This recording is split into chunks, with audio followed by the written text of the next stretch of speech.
Ano? Sabi mo na sa bahay ka nawawala ang mahigit 10 underwear mo. Baka naman ninakaw ng stepfather mo? Pero, noong 8 taong gulang ako, pinakasalan na niya ang stepfather ko. Ang stepfather ko ay laging mabait sa akin. Matalik kong kaibigan. Hindi masasabi iyan. Pinapayuhan kitang pumunta ka na sa kwarto ng stepfather mo. Ang mga underwear ko talaga bang nasa kwarto ng stepfather ko?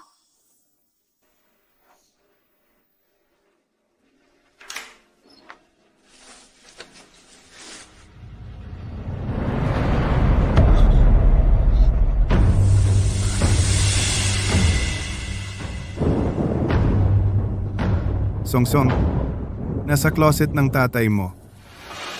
Ano ang hinahanap mo? Ikaw,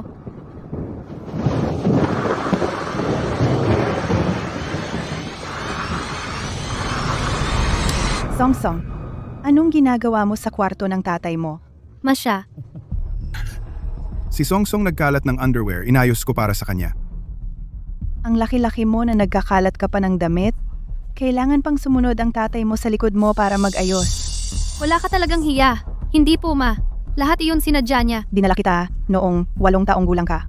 Itinuturing ka ni Tito Xiao parang sariling anak? Kung hindi dahil sa kanya noon, siguradong kami ng nanay mo mamamatay sa gutom sa kalye. Kailan ka ba matututong maging responsable? Halika, sumama ka sa akin sa kusina para magluto. Meow meow. Ano ang gagawin ko? Hindi ako makauwi. Ganyan ang stepfather mo sa iyo. Hindi ka rin pinaniniwalaan ng nanay mo.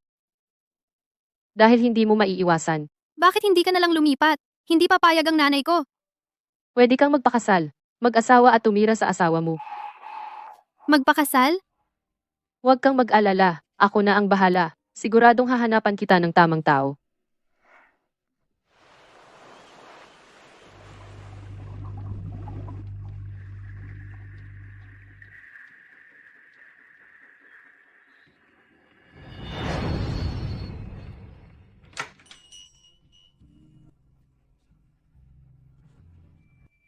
Green na kurbata. Siya na nga.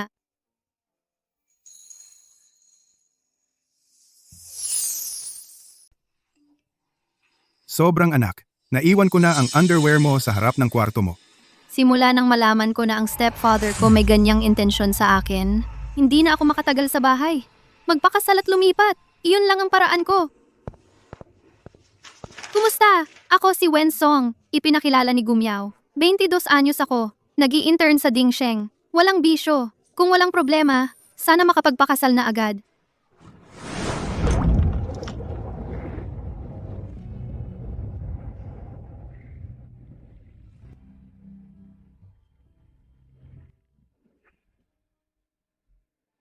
Ipinakilala sa akin ni Meow Meow ay isang tito. Excuse me, ikaw ba ang ipinakilala ni Gumiao? Sikat ang templong ito para sa pag-ibig. Manalangin ka sa Diyosa para bigyan ako ng manugang. Narinig mo ba?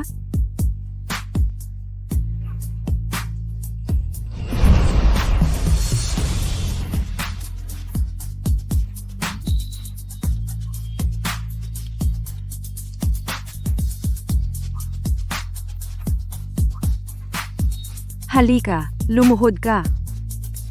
Ma, hindi na kailangan. May gusto na ako.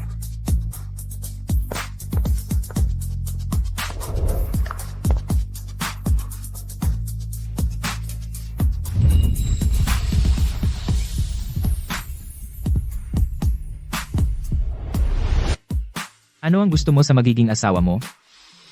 Basta, may matutuluyan lang. May dala ka bang ID? Maligayang pag-iisang dibdib.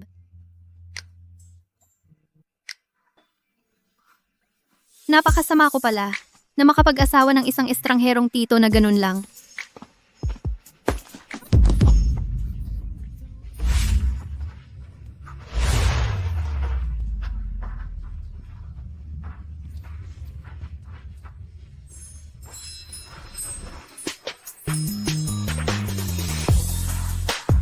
Salamat, Ginoong Gu. Nagmamadali kang maghanap ng matutuluyan. Cellphone.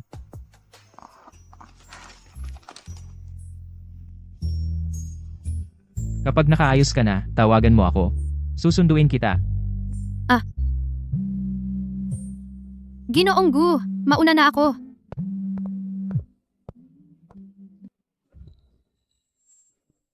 Ang munting kuneho. Sa wakas ay akin na. Ginoong Gu? Yung nabanggit ko noon, ang acquisition ng Dingsheng. Gusto kong makita ang resulta ngayong linggo. Opo. Teka, hindi ba? Sabi niyo po dati masyado raw maliit ang Dingsheng. Bakit biglang gusto? Sino ba ang nasa Dingsheng? Bakit po pumunta kayo sa civil registry? Song, nasaan ka? Yung ipinakilala ko sa'yo, naghihintay na sa coffee shop. Sino ang nakasal ko? Wala sa bahay at hindi nagre-reply. Ang sungit mo ngayon. Paparusahan ka ni tatay. Para takasan ng abnormal kong stepfather, pinili kong magpakasal sa isang estranghero. Pero hindi ko inaasahang ang mapapangasawa ko ay... Ang maliit kong tiyuhin. Matalik na kaibigan ko, naging tiyahin ka na. Kapag nakikita ko ang tiyuhin ko, hindi ako makahinga ng malalim. Paano mo siya nagawang pakasalan? Siya kasi ngayon, nakasuot din ng dark green na kurbata. Kaya napagkamalan ko. Hindi mo alam kung gaano kadelikado ang tiyuhin ko. Kapag pinakasalan mo siya, tiyak na mahigpit kang babantayan. Ang pinakamahalaga, malapit na ang college entrance exam. Para sa akin at kay Song, humingi siya ng isang talisman ng karunungan. Siguradong magtatagumpay. Anong ginagawa mo? Halika, sumamba ka. Si Lola at ang munting tiyuhin, ba't nandito sila? Wala nang sambahin. May gusto na akong tao. Hindi basta-basta nagsasalita ang tiyuhin ko. Kaya naman, may mahal siya sa puso. Ngayong pinakasalan ka niya, malamang dahil lang nagmamadali si Lola na mag-asawa siya. Paano kung isang araw, bumalik ang mahal niya? Anong gagawin mo? Ganyan lagi sa mga short drama. May mahal na pala siyang tao. Mr. Gu, magsisimula na ang pulong sa loob ng 2 minuto. May kailangan pa ba kayong ihanda? Magandang umaga, Mr. Go. Bigyan ng lahat sa kumpanya ng pulang sobre, galing sa personal account ko. Ikakasal ako ngayon. Para makibahagi kayo sa kaligayahan. Ikakasal? Ang ipinakilala sa inyo ni Madam, sino pong dalagang mayaman? Hindi. Ang mahal ko, Mr. Gu, maaari bang maghiwalay tayo? Tiyuhin, napagkamalan ko kayo ngayon. Pasensya na. nagkamali ka. Hindi. Dahil ikaw ang nag-propose, dapat pananagutan mo ako. Song, ang blind date, naghihintay na sa coffee shop. Nakasuot ng dark green na kurbata. Buni. Huwag mong isiping iwan ako.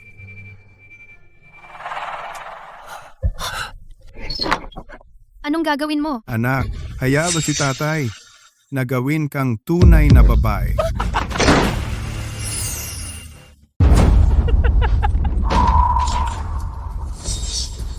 Bitawan mo ako. Anong inaarte mo? Ako at ang nanay mo. Noong ginagawa namin sa kabilang kwarto, naririnig mo naman, di ba? Hindi mo ba gusto? Tutulungan ka ni tatay. Song, buksan mo ang pinto, Song. Hindi mo naman. Gusto mong malaman ng nanay mo na nilalandi mo ang asawa niya? Walang masama? Bakit mo nilock ang pinto? Ilang beses ko nang sinabi sa'yo, bawal mong ilock ang pinto. Hindi po, si Tito Xiao ang pumasok sa kwarto ko. Ano kung pumasok siya sa kwarto mo? Ang bahay na ito ay binili ng Tito Xiao mo. O baka naman sa kwarto mo may ginagawa kang hindi maganda. Wala po. Tama na, sabi ng bata. Kailangan niya ng privacy. Anong privacy? Ako ang nanay niya. Siya pa ang may gana makipag-usap sa akin tungkol sa privacy? Ang privacy ay para sa mga walang hiya. Kung wala kang ginagawang masama, bakit mo kailangan ng privacy? Hindi talaga ako, Ma. Nag-aaral ka pang sumagot? Wala pa nga akong sinasabi, ikaw na ang naaapi agad? Tingnan nga natin kung anong privacy ang hindi mo maipagmamalaki.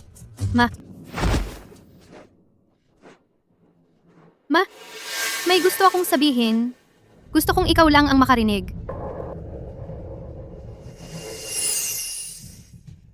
Paano ko sasabihin kay nanay? Ang stepfather ko ay palaging nang aabuso sa akin.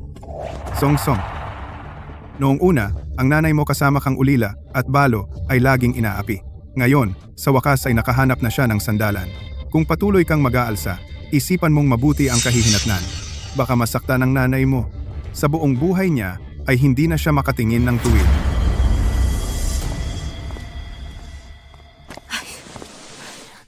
Talagang lumaki ka ng walang modo. Kami ng tatay mo ay nagsusumikap. Ano ba ang gusto namin? Hindi ba para sa iyo ang lahat? Ano ang sasabihin mo kay nanay? Nanay, Tito Xiao siya. Gusto niya akong... Nanay, anong nangyari sa iyo? Songsong magiging ate ka na. Ate? Ang tito mong si Xiao gusto niya ang batang ito. Matagal na. Iniisip niya palagi ang nararamdaman mo. Hinintay ka niyang lumaki bago siya naglakas loob. Songsong, ang tito mong si Xiao ay mahal na mahal ka. Alam mo ba?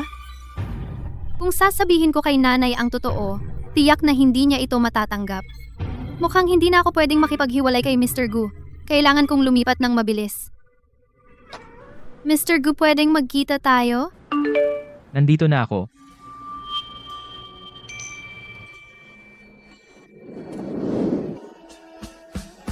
Mr. Gu, ayaw ko nang makipaghiwalay. Hindi na tayo magdi-divorce. Sigurado ka ba? Yung sinabi ko na gusto kong makipaghiwalay dati? Ay dahil, ikaw ang tito ng matalik kong kaibigan. Dahil matanda ako? Hindi. Ako...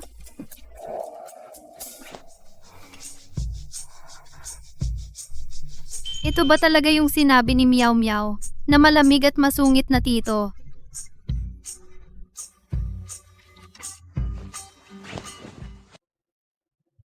Wensong, Narito. sigurado ka na at hindi ka magsisisi? Hindi ako magsisisi. Sige. Kailan kita susunduin? Ngayong gabi. Pwede ba? Mamaya uuwi ako para mag-empake. Aalis na ako ngayong gabi. Lola, bakit nandito si Lola? Hindi ko kaya. Hindi ka naman kapangalan ng anak ko. Hindi sapat na binubuhay ng anak ko ang nanay mo. Pati ikaw, pabigat. Kayo ng nanay mo, ang swerte ninyo. Ma, uminom po kayo. Gusto mo akong mapaso? Ma, okay ka lang ba? Lola, Ikaw, okay lang si Ma. ano pong pakay ninyo ngayon? Para sa'yo, syempre. Itong bitbit mong pabigat. Malaki ka na. Araw-araw kang nakatira sa bahay ng anak ko. Hindi dapat. Kaya, ito si pinsan mong lalaki, anak ng ikatlong tiyuhin, Yao Zhu. Maglaan kayo ng oras, kunin na ninyo ang marriage certificate. Lumipat ka na sa bahay ng ikatlong tiyuhin mo.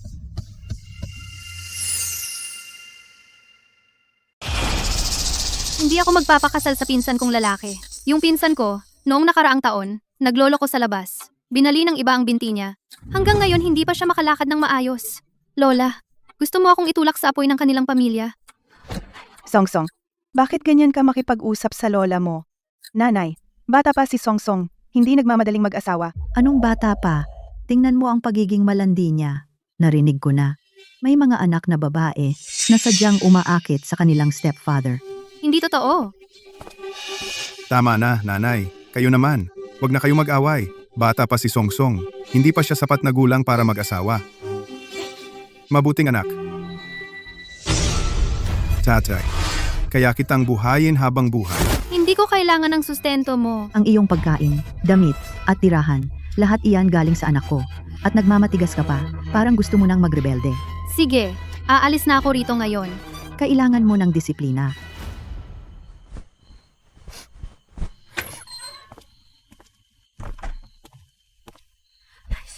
Ano ang gagawin mo? Aalis ako at titira sa labas. Hindi pwede. Hindi ako pumapayag. At saka, sinong pamilya sa buhay ang hindi nag-aaway? Ang lola mo. Ganyan talaga siya. Tiisin mo lang. Lilipas din. Pero gusto niya akong ipagbilis sa pamilya ng tito ko. Maliit na bagay lang iyon. Hindi ba sinabi ng tatay mo? Kaya kang buhayin habang buhay. Andyan naman ang tatay mo. Ano ang kinakatakutan mo? Siya ay palaging may masamang balak sa akin. Siya ang tatay mo. Anong masamang balak? Kalokohan. Noong huli, pagkatapos kong maligo, Nakita ko siyang nagnakaw ng panty ko. Itinuturing ka niyang tunay na anak. Inaayos niya ang panty mo. Mali ba yon? Mula bata ka pa, siya ang naglaban ng sayo. Inaayos para sa iyo. At noong nakaraan, matutulog na ako.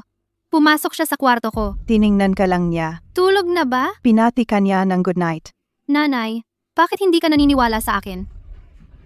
Ako ang tunay mong anak na babae. Bakit ka naniniwala sa isang tagalabas at hindi sa akin?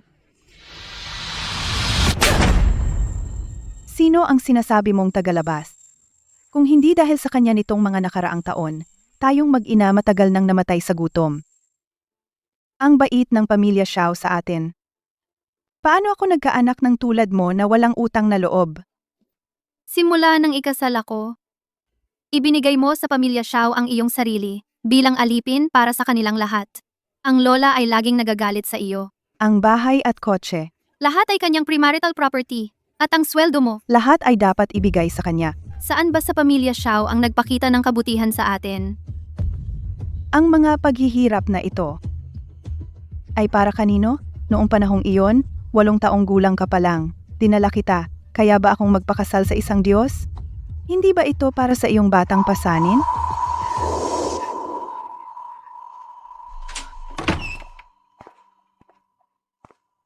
Ano?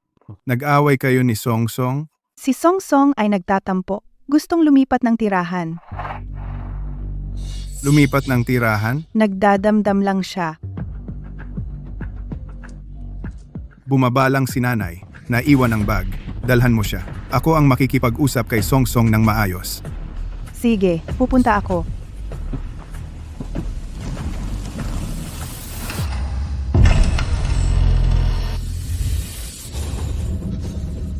Mahal kong anak, gusto mo bang iwan ang tatay mo? Nanay, Pumunta siya para ihatid ang lola mo. Hindi siya makakabalik agad. Song Song, hayaan si tatay maging unang lalaki mo? Okay lang ba?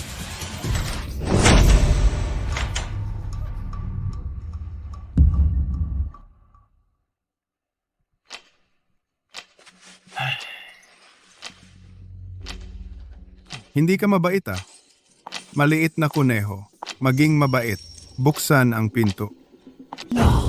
Nahanap ko na ito ba?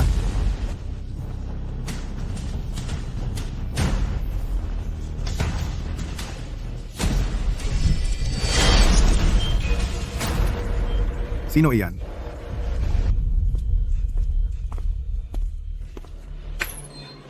dito pumunta ako para hanapin si Song Song. Song Song, masama ang pakiramdam ngayon.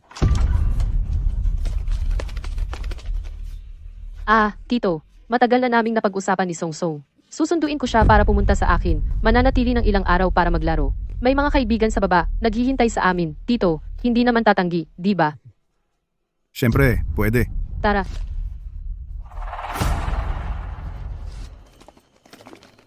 Buti na lang umalis ka na. Yung stepfather mo sobrang nakakatakot. Nagsitayo ang balahibo ko. salamat Meow Meow. Kung hindi dahil sa pagdating mo sa tamang oras, walang anuman, ako ang matalik mong kaibigan eh. Pero sa pagkakataong ito, nagpapabili lang ako.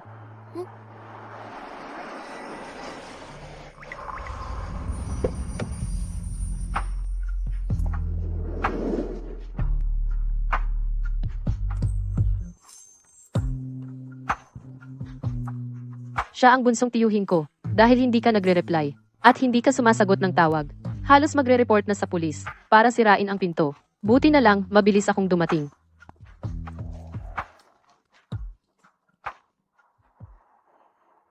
Tito, salamat po. Umiyak ka. May nang-aapi sa'yo. Tito, hindi mo alam. Sa bahay ni Song Song, wala. Napakarami lang akong cellphone. Sumasakit ang mata ko. May gusto si Tito sa iba. Ang mga personal kong bagay.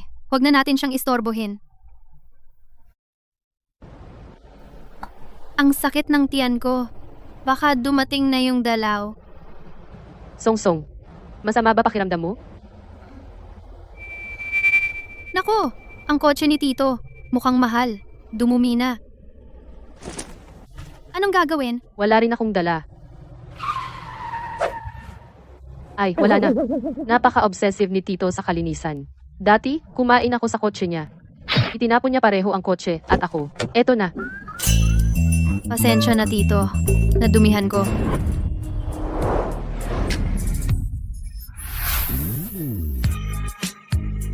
Tito, kaya ko namang maglakad mag-isa. Ihulog mo ako. Huwag gumalaw. Karga kita. Hindi. Ako, paano? Sige, aalis na ako.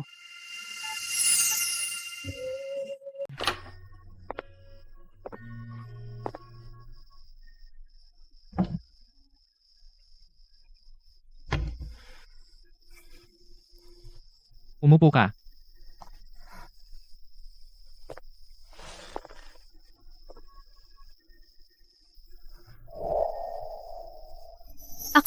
Ako na lang.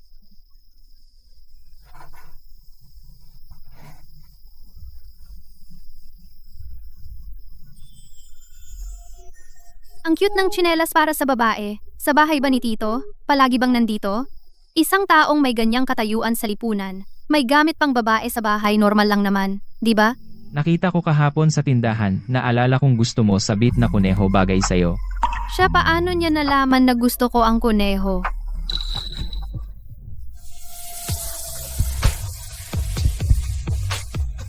Hindi pa pwede magmadali, hindi pwedeng takutin ang munting kuneho at matakot. Ako na lang. Tito, saan ako matutulog ngayong gabi? Sumunod ka sa akin.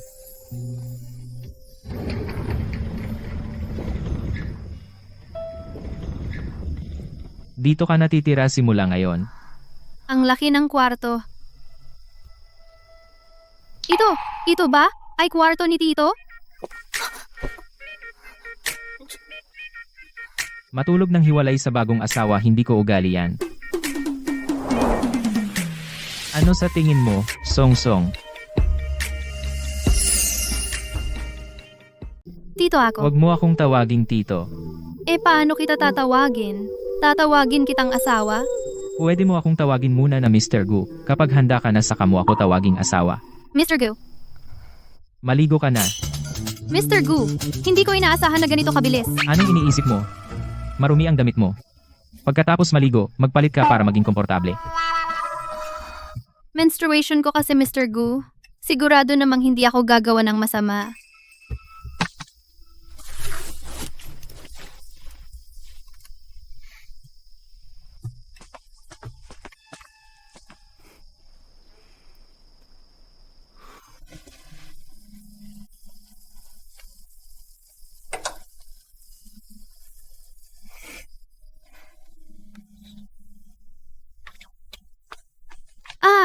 Mr. Gu, tapos na akong maligo. Naayos ko na ang lahat kung gusto mong pumunta. Mainit na brown sugar. Para gumaan ang pakiramdam mo. Salamat. Ito pa. Maligo ka na.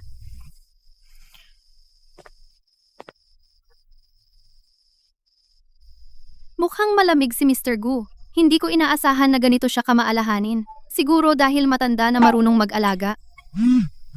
Nag-imbita si nanay na mag-video call.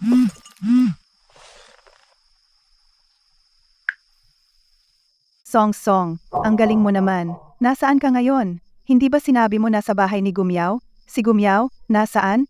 Ngayon, sabihin mo ang totoo. Makakaabala lang kay Mr. Gu ng problema. Si Meow Meow.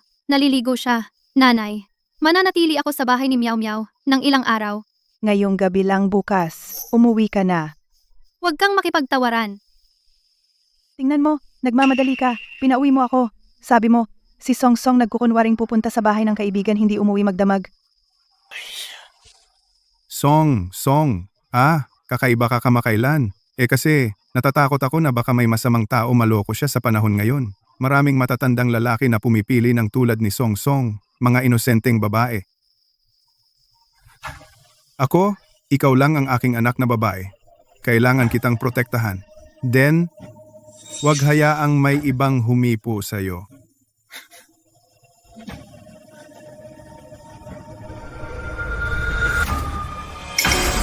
Wensong, sa likod mo, bakit may lalaki? Wensong, Sa likod mo bakit may lalaki? Ano? Lalaki? Anong lalaki?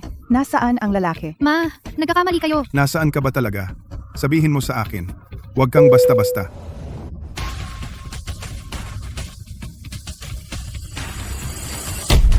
Ang iyong pinakamagandang anak. Si Song Song ay hindi magloloko. Tiyak na may nagturo sa kanya kapag bumalik siya. Tumakas siya? Makakabalik pa ba? Ito ang bahay niya. Nagdadabog lang siya. Si Song Song ay hindi magsisimula na ba sa trabaho? Ikaw ang manager ng Dingseng, tiyak na makikita mo siya sa kumpanya. Halika, umupo ka. Mahal, kanina lang, nagmadali ba ako? Huwag kang mag-alala. Talagang susunduin ko si Song Song pauwi. At didisiplinahin ng maayos. Pinaghirapan kitang palakihin, hindi ko pa man din natitikman, ay naglakas loob kang tumakas. Saan ka pa makakatakas? Anong nangyari? Ang problema ko sa pamilya ay magbibigay lang ng gulo kay Jigo. Ang tawag sa bahay ay walang mahalaga. Ako ay mauuna ng matulog. Sandali. Halika, patuyuin ko ang buhok mo. Aw.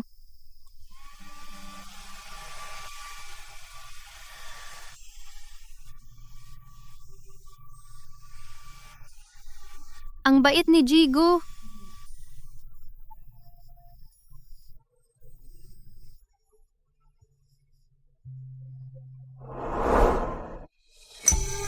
Kakaiba.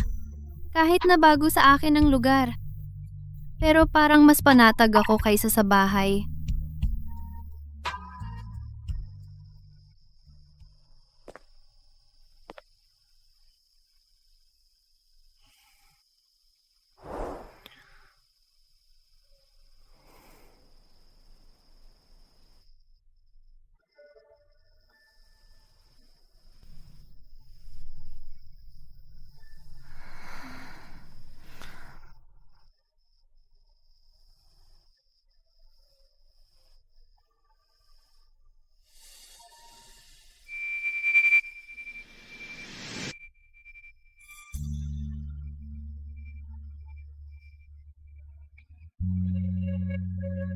Mahaba pa ang panahon natin.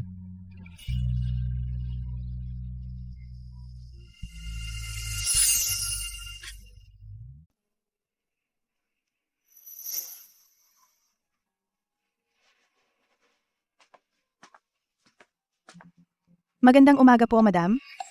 Madam, ang lahat ng ito ay inihanda para sa inyo. Mga damit, alahas, titulo ng bahay, at sasakyan. Hindi po namin alam ang inyong panlasa. Almusal, ayon sa mga lutuin ng iba't ibang lugar. Naghanda kami ng tig-isa para sa inyo. Kung hindi po ninyo gusto, pwede po nating palitan anumang oras.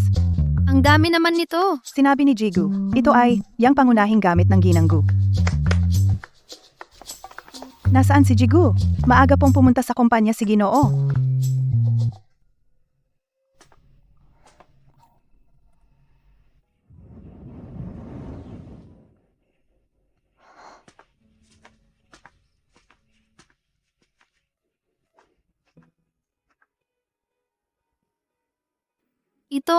Ito ang silid pinta. Araw-araw si Ginoo ay pumapasok dito at umuupo sandali. Ang nasa painting ay... Isang babae. Dati rin akong pumasok dito para maglinis. Nakita ko ito ng isang beses. Pagkatapos, si Ginoo ay hindi na pinapayagang pumasok sa silid pinta.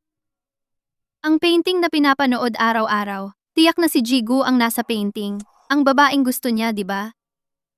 Sa sinabi mo, parang kayo po, madam, ay medyo pamilyar. Miss Wen, dito po ang kumpanya ng Dingsheng. Maaari kayong pumunta ngayon para mag-umpisa sa trabaho? Darating ako agad. Wang Ma, ano ang sinabi mo kanina? Dahil sa biglang abala. Nakalimutan ko na. Madam, mauna na kayo sa inyong gawain. Oo. Saan kaya? Ko ito nakita.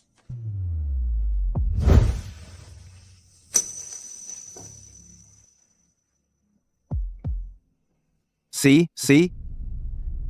Tagapamahala siya. Naabisuhan na si Wensong. Na pumunta ng maaga para mag-umpisa. Darating na siya agad. Sige, ako na ang bahala sa natitira. Siya.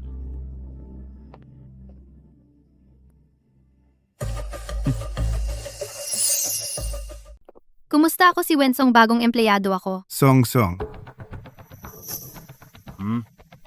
Paano ko nakalimutan? Ang tatay ko ay nasa Dingsheng manager ng departamento.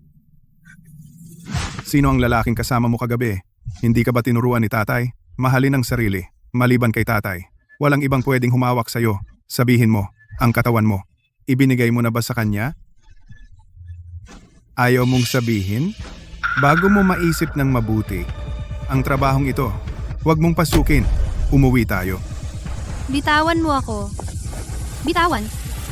Manager Xiao ito.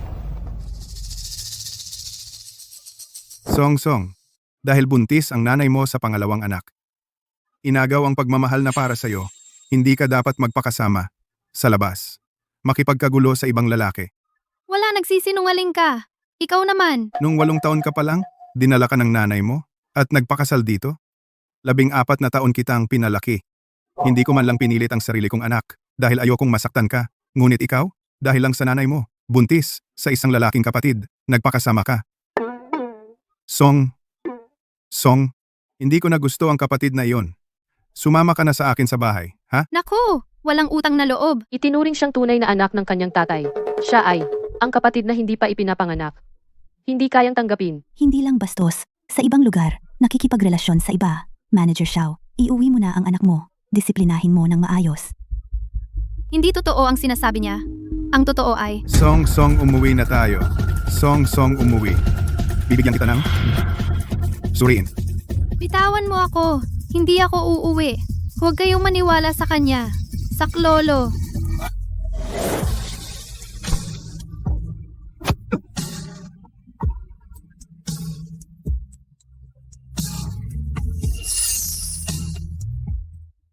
Guginonggu. Ayos ka lang ba? Sino ka ba? Ikaw, ibaba mo ang kamay mo. Magandang araw, pangkalahatang tagapamahala. Ginoonggu, bakit po kayo dumating ng maaga? Pasensya na at hindi ko kayo naabutan. Pangkalahatang tagapamahala. Ano ang tawag ninyo sa kanya? Ginoonggu. Bulag ka ba? Ito ang bumili ng kumpanya natin, pinakamayaman sa Jiangcheng. CEO ng Gu Group, Jigu Yunjo. Si Ginoonggu pala ang bagong CEO na bumili ng kumpanya natin. Resepsyonista haharot sa babaeng empleyado at makikipag-away. Ito ba ang kultura ng Dingsheng Group? Hindi po, Ginoonggu. Kahit na siya ay bagong empleyado lang na nag-i-intern. Pero napakagulo ng personal niyang buhay. Ginagawa ko ito para sa kumpanya, para linisin ang pangalan nito. Tumahimik ka. Kahit magtanggal ka ng empleyado, hindi dapat nananakit. Ginoong Gu, ang pangyayaring ito ay kasalanan ng aming kumpanya sa hindi magandang pamamahala. Sisibakin ko siya agad. Umalis ka na. Ginoonggu, patawarin ninyo ako, buntis ang asawa ko. Kailangan ko siyang alagaan. Hindi ako pwedeng mawalan ng trabaho. Ginoonggu. Buntis si Nanay Xiao Zhengqin ay hindi pwedeng mawalan ng trabaho. Ikaw ang magdesisyon. Bakit naman maganda ang trato ni Ginoonggu sa babaeng ito? Baka. Sisi na lang. Sige. Salamat, Ginoonggu. Ginoonggu, dito po. Teka lang. Malalaman ko rin kung sino ang kabit mo sa labas.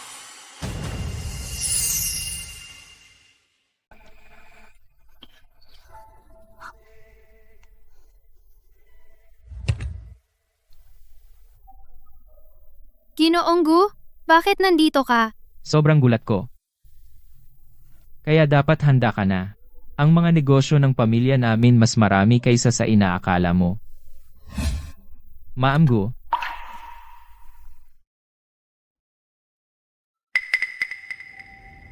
Xiao Zhengqin, ano ang relasyon mo sa kanya?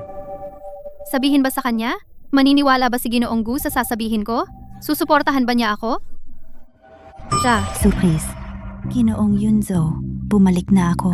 Nandito si Big Star Ye. Inintay si Ginoonggu ng 1 oras. Yung chismis tungkol sa kanila, totoo nga. Hindi pwedeng mag-public ng relasyon ang babaeng artista. Si Ginoonggu ay naghintay ng tapat. Nagtitiis na maging secret lover para sa pag-ibig. Nakakalungkot pero nakakaantig. Ganun pala, siya pala ang gusto ni Ginoonggu. Kaya si Ginoonggu at ako ay nagpakasal para lang ito sa pagkukunwari. Sino ka? Bakit nakatayo ka sa tabi ni Ginoong Yunjo? Ako ay ngayong araw bagong empleyado. Ginoonggu, Mauuna na akong mag-report. Ito ba? Ayaw mag-public sa akin. Ganito ba ako kawalang halaga? Sa tabi ni Ginoong Yunjo, wala pang babae. Bakit sa isang empleyado ganoon ka interesado? O ako lang ba ang nag-iisip ng sobra?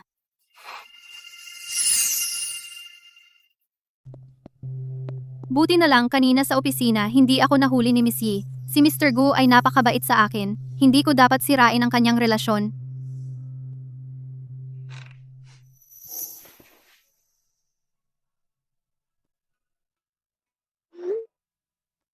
Pinalitan ko na ang mga gamit sa opisina ayon sa gusto mo, Mrs. Gu. Ang kabaitan ni Mr. Gu sa akin ay dahil lang sa responsibilidad sa kontrata ng kasal at pag-aalaga ng nakatatanda sa nakababata Wensong. Huwag ka nang mag-isip ng labis. Ikaw ang bagong dating si Wensong, di ba? Ang iyong tasa bakit pareho ng nasa opisina ni pangkalahatang tagapamahala, Gu eksaktong magkapareho. Balita ko iyon ay gawa ng master na si Zuo Shan, kakaibang piraso, isang pares, na ibenta ng 200 milyon sa buong mundo. Iyon lang ang pares, baka ikaw, at si pangkalahatang tagapamahala Gu. Hindi. Mali ang nakita ninyo. Sa internet lang ako bumili ng peking halagang siyam na siyam. Mukha lang talagang katulad. Ganon ba?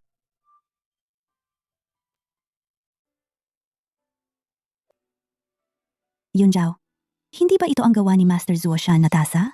Sumisimbolo ng dalisay na pag-ibig. Pwede mo bang ibigay sa akin ang isa pa?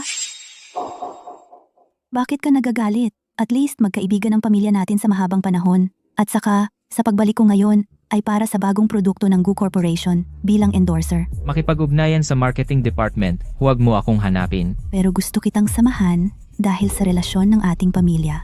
Lahat ay nag-aakala na ako ang nobya mo. Simula ngayon huwag mo na akong pakinggan ng anumang tungkol sa iyong pagiging chismis na nobya mo ako kung hindi ka maililigtas ng magulang mo. Pangkalahatang tagapamahala Gu, ang wedding ring na ginawa ng iba't ibang brand ay dumating na. Wedding ring? Tiyak na magugustuhan niya ito. Ah, ganun ba? Si Kuya Yunjo ay nagbabalak na pakasalan ako. Gusto ko ito. Bakit iba ang sukat? Assistant Lin, ano bang ginagawa mo? Dahil hindi ito para sa iyo. Miss Ye, Hindi para sa akin? Sino kaya ang para dito? ang asawa ko. Kuya Yunjo, anong sinabi mo? Kasal ka na? Imposible. Kung mahina ang pandinig mo, magpagamot ka. Lin Feng. Miss Ye, may gagawin pa si Amo Gu. Maaari ka nang umalis. Si Wensong. Nasettle na lahat, naipadala na rin ang tasa sa kanya. Napansin din ng mga kasamahan na pareho sa inyo ang tasa, pero si Miss Wen parang ayaw niyang malaman ng iba na asawa kanya. Talaga? Sino ba ang babaeng iyon na nang-aagaw sa akin?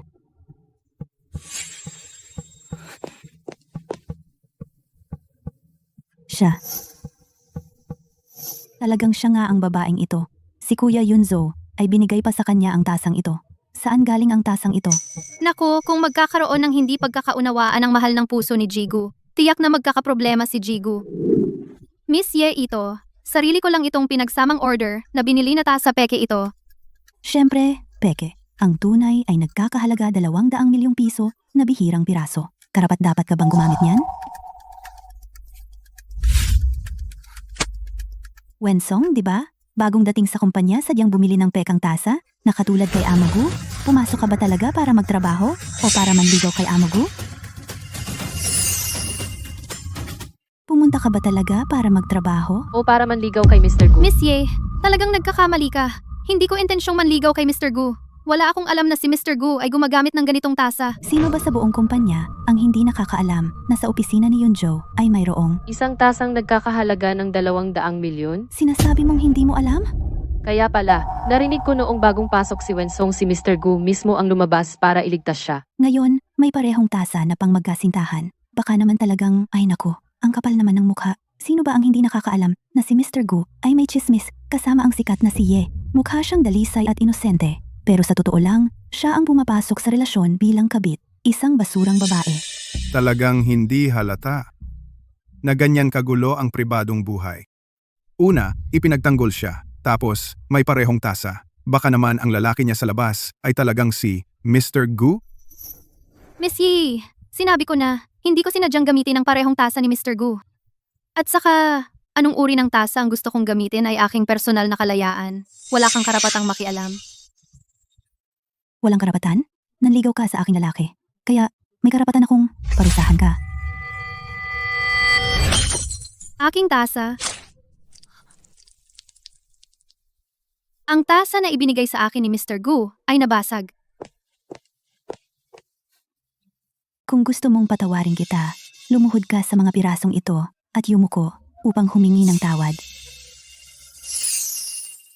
Gusto mo bang patawarin kita? Lumuhod ka sa mga pirasong ito at yumuko para humingi ng tawad. Wala akong ginawang mali. Bakit kailangan kong lumuhod at humingi ng tawad? Walang mali. Pinasama mo ang loob ko. Mali ka. Siya ang tunay na kasintahan ni Mr. Gu. Kung dito ako makipagtalo sa kanya at lumaki ang gulo, magiging mahirap para kay Mr. Gu. Lumuhod ka nga. Inakit mo ang boyfriend ni Binibining Ye. Kabit na walang hiya. Dapat kang lumuhod at humingi ng tawad. Tama, nagkamali ka pero ayaw mong umamin. Si Miss Ye mabuti na lang pinapatawad ka. Noong unang panahon, ang babaeng nang aakit ng boyfriend ng iba na babae ay ilalagay sa kulungang baboy. Lumuhod ka na at huwag mo kaming ipahiya sa kumpanya. Hindi totoo. Hindi ko talaga inakit si Mr. Gu. Kapag si Ye Yun-he ay napaalis si Wensong sa kumpanya, wala na siyang sandalan. Sa oras na iyon, dadalhin ko siya sa bahay at gagawin ko ang gusto ko sa kanya.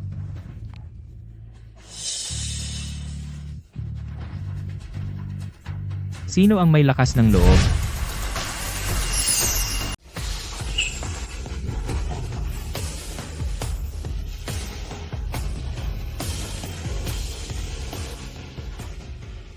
Sino ang gumawa nito? Kuya Yunjo, sinadya niyang bumili ng peke mong produkto para maakit ka. Pinagalitan ko siya para sa iyo. Sino ka ba? Pinagalitan para sa akin. Ako. Hindi pwede. Hindi dapat si G. Gu makipag-away kay Miss Yi. Ako mismo ang gumawa nito, Jigo. Walang kinalaman si Miss Ye. Oo, siya mismo ang gumawa. Walang kinalaman sa akin. Maliit na sugat lang. Malapit na rin matapos ang trabaho. Uuwi na lang ako at magbenda. Mauna na ako. Inaapi ka na ng ganyan, ayaw mo pa ring ipaalam ang relasyon natin.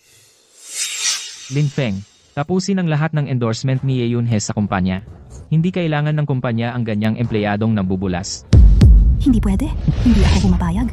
Sabihin sa front desk simula ngayon, hindi na pinapayagan si Ye Yun-he na pumasok sa kumpanya. Opo, Pero kailangan pa kitang makita. Ye Yun-he. Sa mga nakaraang taon, ikaw ay laging nagpapakalat ng chismis tungkol sa atin dahil sa iyong mga magulang, hindi kita sinita. Pero sa dami ng kasinungalingan mo, naniwala ka na ba sa sarili mo? Ano? Siya pala ang nagpakalat ng chismis. Niloko pala tayo lahat. At ganun pa. Akala ko totoo. Hindi inaasahan na isa pala siyang sinungaling.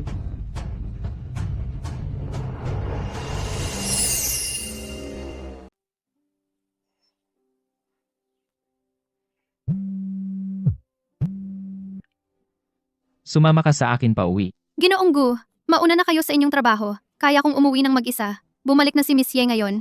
Dapat sila ay magsama-sama ng maayos.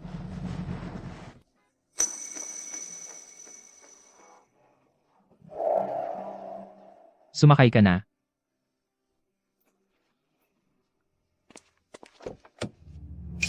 Iyon ay Wensong.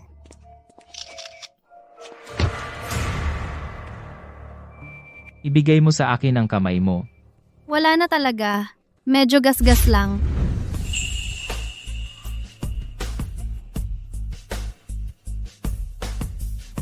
Ginoong Gu, pakiusap. Mag-ingat kayo. Mag-ingat ka. Miss Wensong, kailangan ko bang ipaalala sa'yo? Ako ang asawa mo. Yung may lisensya. Pero ako ay isang panangga lamang. Sa sarili mong kumpanya, naapi ka, at hindi mo man lang tinawag ang iba. Si Ye Yun-he ay pinagluhod ka. Totoo bang luluhod ka? Hindi ba ako karapat-dapat na pag-asa mo? Pero siya ang talagang gusto mo. Ano? Dahil si Miss Ye ang iyo, Wensong. Wensong, Wensong, bumaba ka. Wensong. Wensong, lumabas ka. Alam kong nasa loob ka ng sasakyan. Naglakas loob kang makipag-flirt sa ibang lalaki sa labas? Kung may lakas ka, bumaba ka. Wensong. Wensong, lumabas ka! Wensong,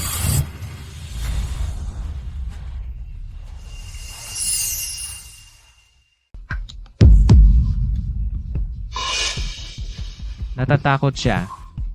Huwag kang matakot. Nandito ako. Wensong, nakikita kita. Wensong. Ikaw, pangit. Ginoong Gu, Ano iyon? baka nagkakamali ako. Pasensya na, Ginoong Gu. Nagkamali ako ng tao. Ingat, Ginoong Gu. Wensong, wala akong pakialam kung kanino ka sumakay.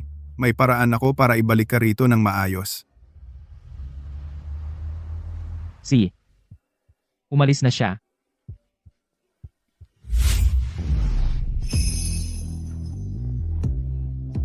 Nanginginig siya. Ganoon ba siya katakot kay Xiao Zhengqin? Song Song, sino si Xiao Zhengqin para sa iyo? Huwag kang matakot. Kung sinaktan ka niya, papatayin ko siya para sa iyo. Okay ba? Tutulungan kitang patayin siya. Okay lang ba?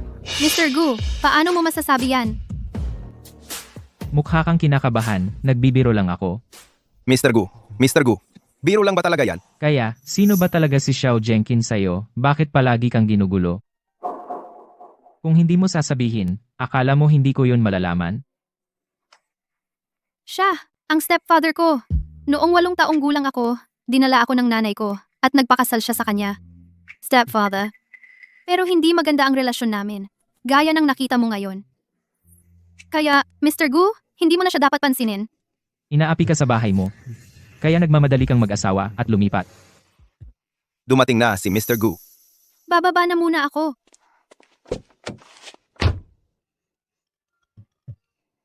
I-check mo si Xiao Zhengqin. Opo. Ms. Wen, mukha siyang kuneho sa kamay ni Mr. Gu. Wala nang matitira yan.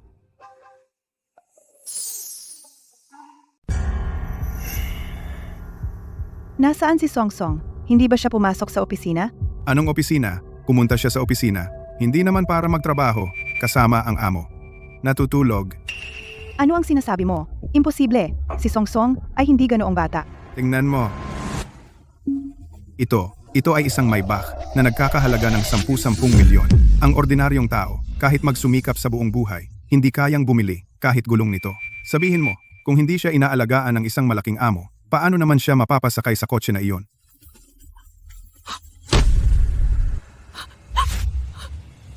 Huwag mo akong pigilan. Pupunta ako sa kanya. Tatanungin ko siya kung wala na ba siyang hiya. Sa mga taong ito, marami akong ibinigay na pagsisikap para sa kanya. At ganyan ang itinuturing niya sa akin? Asawa? Ngayon, maliban sa opisina, sa ibang lugar, hindi mo siya makikita. Kung gusto mong pumunta ngayon, sa susunod, paano siya makakapagtrabaho dito? Ang trabahong ito, hindi na kailangan. Hindi pa ba sapat ang kahihiyan? Bukas, pupunta ako sa opisina at susunduin siya. Ako ang kanyang ina. Sinong maglalakas na pumigil sa akin?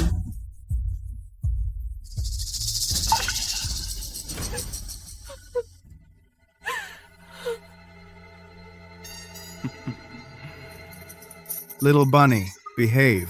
Buksan mo ang pinto.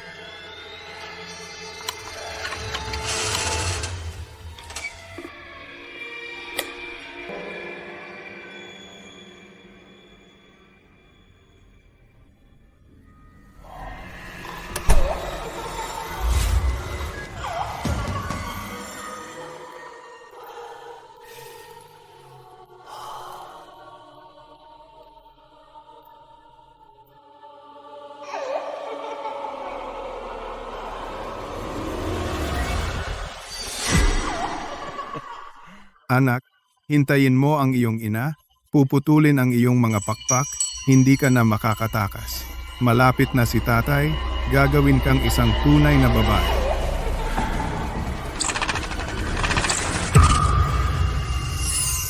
Song Song, bakit ang lala ng sugat mo? Saan galing yung mabigat? Kung dumating ka pa ng huli, gagaling na to. Narinig ko na. Kasalanan lahat ng Ye Yun-he na yan. Dahil gusto siya ng tiyuhin ko. Alam ko na. Siya. Si Mr. Gu ang tunay na iniibig. 'Di ba? Ganyan sinabi ni Lola. Magkaibigan ang dalawang pamilya natin. Simula nang aminin ng tiyuhin ko na may gusto siya sa isang tao, naniniwala si Lola na siya yun. Buti na lang hindi siya pinabura ng tiyuhin ko. Kung hindi, ako. Pati si Meow Meow ganyan din ang sabi.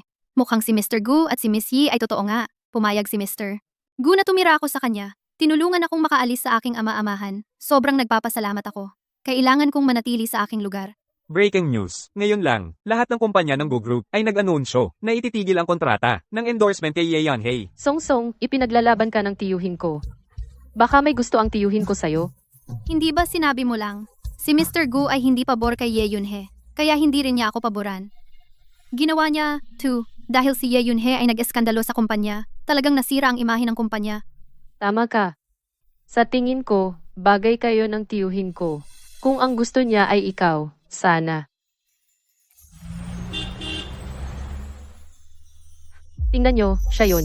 Para sa kanya, si Mr. Gu ay pinagalitan si Miss Ye. Siya ba ang bagong gusto ni Mr. Gu? Ako? Wensong, lumabas ka! Wensong, lumabas ka dito.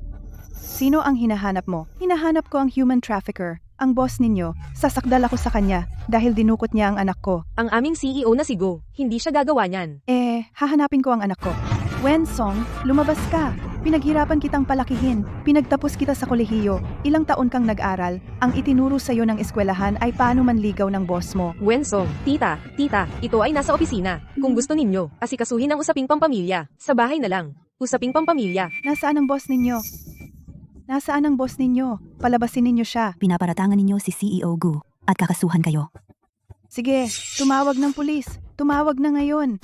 Tinutulungan mo ang boss ninyo na mang-groom ng intern, di ba? Tingnan natin pagdating ng pulis, arestuhin ako o kayo. Ma, Alam mo pa bang ako ang nanay mo? Ang nakakahiya naman. Ma, lumabas na lang tayo para pag-usapan. Huwag kang matakot, anak. Ngayon ako pumunta para ipaglaban ang hustisya para sa'yo. Ang anak ko ay hindi isa na manging akit ng boss. Sabihin mo, ang boss ninyo, pinilit ka, tama? Ma, ano bang sinasabi mo? Tingnan mo, nakita ng tatay mo, sumakay ka ng mamahaling kotse, may back ang tawag, milyones ang halaga. Nakikipag-date sa mayaman. Song-song, ano bang ginawa mo sa kumpanya? Para sa pera ba? Hindi ka na nahihiya? CEO, Gu. May nagkakagulo sa baba. Kailangan ko pa bang turuan ka kung paano asikasuhin? Pero yung taong iyon ay nagsasabing siya ang nanay ng asawa mo. Ano? Magsalita ka naman. Ikaw ba sumakay sa mamahaling kotse ng amo mo? Oo, pero ma, makinig ka. Ipapaliwanag ko. Ako si Wenmei. Sa buong buhay ko malinis at disente. Paano ako nagkaanak ng walang hiyakang nilalang?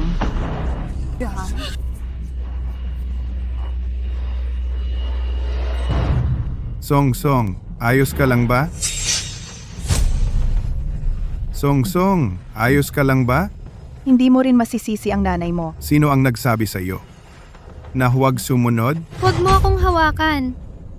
Wensong, akala mo ba sa labas? Nakahanap ka ng ibang lalaki? Lumalakas ang loob mo para ganyanin ang tatay mo?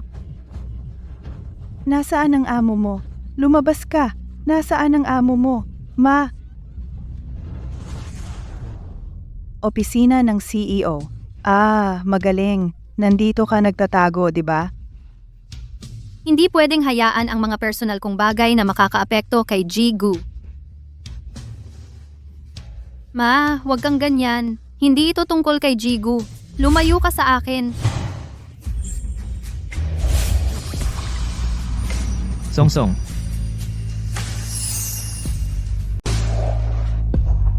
Song-song. Sino ka? Bitawan mo ako.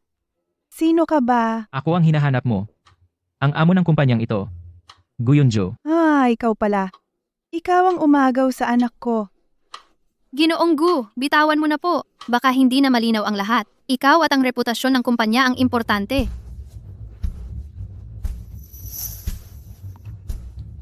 Nasaktan ng sugat, masakit ba? Bitawan mo muna ako. Kayo dalawa?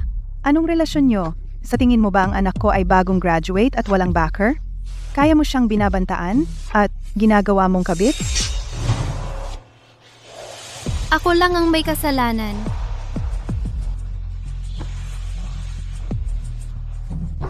Sinabi ko na sa iyo, wala talagang kinalaman si Ginoong Gu. Ako. Ako ang laging nangungulit sa kanya. Ikaw? Hindi ko akalain na ganito siya. Masama ang ugali.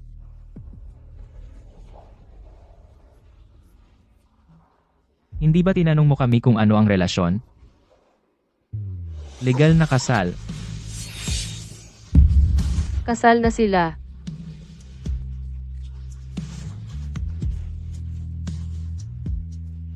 Balak ko sanang hintayin ka hanggang sa handa ka ng magpahayag. Pero ngayon hindi na kailangang itago pa ito. Wensong ang aking legal na asawa. Wensong ay ang aking lehitimong asawa. Siya pala ang asawa ng presidente. Kaya ang mga sinabi ko kanina, Pinayagan mong hawakan ka ng ibang lalaki. Siya ang anak ko. Lahat sa kanya ay akin. Sino ka ba? Wensong, ang kasal na ganito kalaking bagay, hindi ka man lang nagtanong kung pumayag ba ang pamilya. Ngayon, sinaktan mo pa ang mga magulang. Wensong, talagang sumasagad ka na. Songsong,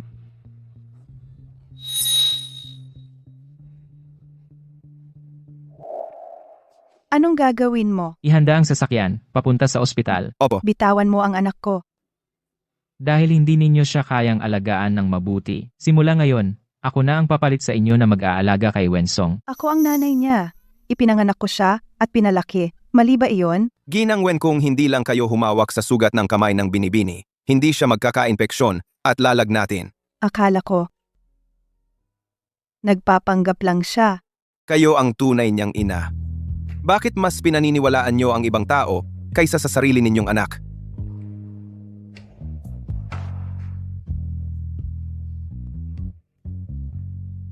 Noong isang pagkakataon, pinahanap ko kayo kay Xiao Zhengqin. May nalaman na ba kayo? Ang ebidensya ng kanyang paglustay ng pondo, nakumpirma na pero kahit ang mga kapitbahay ay naniniwala. Siya ay isang mabuting ama-amahan. Tawagin si Gumiao, may itatanong ako sa kanya, oo. Tito, kumusta si Wensong? Tungkol sa ama-ama niya. Gaano karami ang alam mo? Hindi ko alam eh. Gumiao. Gu Yunsho. Hindi sa ayaw kitang sabihan. Si Songsong ang ayaw na sabihin. Ayaw kanyang abalahin. Kaya tinulungan mo siya na itago sa akin, inilantad mo siya sa panganib. Sabi ko yang si Xiao Zhengqin na manyak, palagi niyang ginugulo si Songsong, noong bata pa siya kinokontrol na niya siya. Nung lumaki, hindi rin niya hinayaan, makipag-ugnayan sa ibang lalaki. Ginoo. Pumasok na po kayo.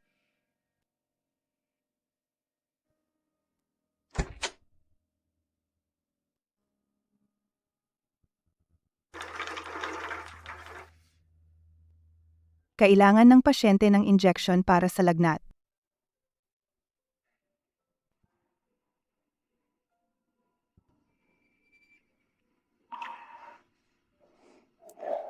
Huwag kang tumingin. Mabilis lang ito. Ginoong Gu,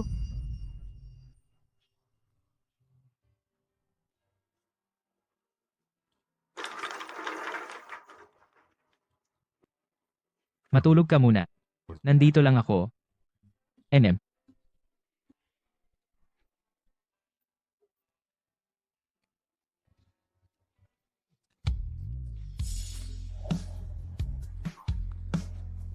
Hindi na kita iiwan mag-isa.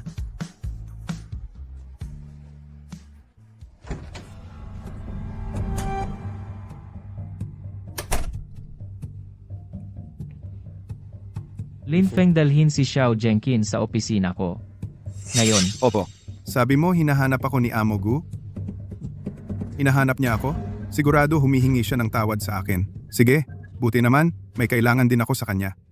Xiao Zhengqin, ang amo naming si Gu. Bakit siya hihingi ng tawad sa iyo? Kahit na siya si Amo Gu, ano naman? Tahimik na sumiping sa anak ko. Hindi ba dapat sa akin, bilang biyenan, humingi ng tawad? Tara na.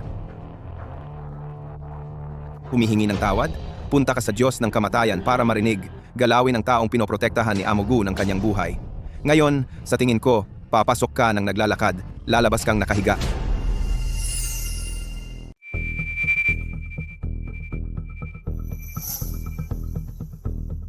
Naku, Mr. Gu tawagin na lang kitang Xiao Zhou, tara. Mag-usap tayo ng lantaran. Nang walang sabi-sabi nakipagtalik ka sa anak ko. Hindi ba dapat sa akin na biyenan magbigay ng paliwanag? Paliwanag?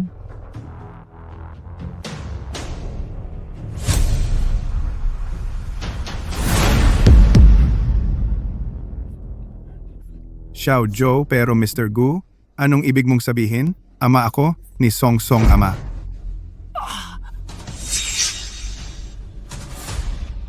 Mr. Gu, Ang taong hindi ko magawang hawakan, ikaw ay nagkaroon ng ganyang isip. Ang asawa ko ay simple at mabait. At ako, gusto ko lang ikaw. Mr. Gu, pakiusap, pakawalan mo ako. Hindi na ako maglalakas loob. Ano nangyayari?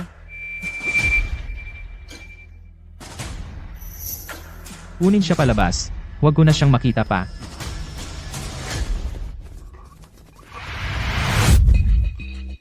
Diyos ko, hindi ba ito si Manager Xiao? Narinig ko, sinibak ni Mr. Gu at binugbog ng ganito. Maglakas loob na galitin si Mr. Gu. Tila hindi na siya makakatagal sa Jiangcheng. Manager Xiao kinaladkad palabas ng kumpanya. Puno ng dugo ang mukha. Si Mr. Gu. Meow meow, si Mr. Gu. Song Song, pakinggan mo ako. Pinilit ako ng iyong tiyuhin. Hindi ko natagalan. Kaya't ang tungkol sa iyong stepfather. Sinabi ko lahat sa kanya. Paumanhin. Pero nagdusa ka ng husto. Dapat hayaan mo ang tiyuhin na gumanti ng mabuti.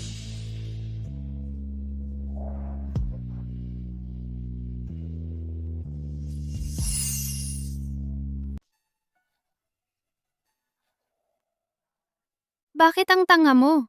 Yung taong ganyan, hindi mo siya dapat patulan. Paano kung...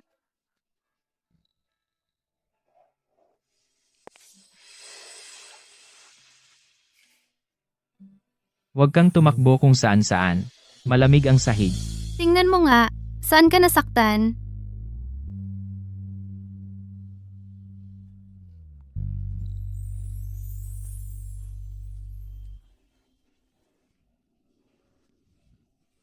Kung alam ko lang na sa mga taong ito, marami kang dinanas na paghihirap. Dapat matagal na kitang protektahan sa tabi ko. Hindi ka dapat binitawan kahit isang saglit. Mula ngayon ako na ang pamilya mo. Kahit anong mangyari, nasa tabi mo ako. Kahit na, dahil lang sa responsibilidad, mabuti siya, napakabuti. Papahiran kita ng gamot.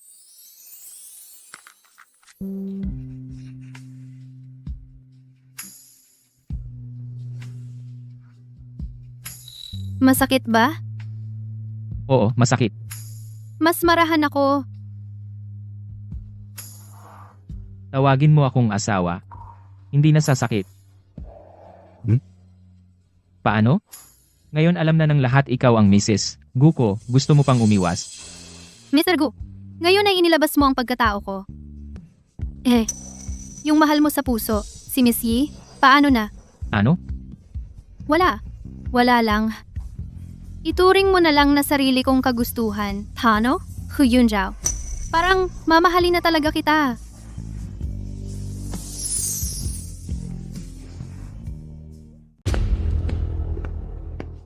Zenkin, ikaw ba yan?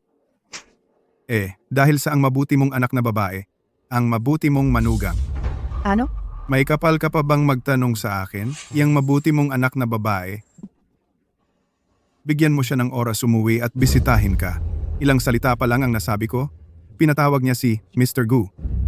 Pinugbog ako ng ganito. Song Song, bakit may nagpalo sa iyo? Halika. Halika, tingnan mo ito. Pinalaki ko siya ng mahigit 10 taon. Ganito ba siya magpasalamat sa pag-aalaga? Song-song. Ang aking Song-song. Ang anak kong pinalaki ng maraming taon. Paano naging ganito? Asawa. Kasalanan ko lahat. Kapag naiisip ko si Song-song na naglolo ko sa labas, ako'y asawa. Hindi natin siya maaaring hayaan na magpatuloy ng ganito. Dayain mo siya para bumalik? Sige na. Lumipat tayo ng lugar. Tulad ng dati, mamuhay tayo ng maayos. Sina? Talaga? Siyempre totoo. Si. Kapag nakuha ko na siya pabalik, dungisan ko siya. Tingnan natin si Gu Yunzo kung gusto pa ba siya.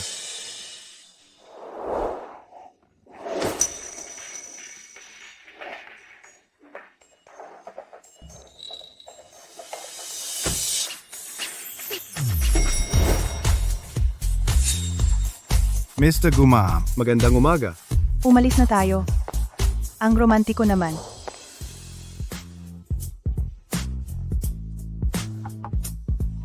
Naiinggit ako sa kanila. Tawagin mo lang ako kung may kailangan.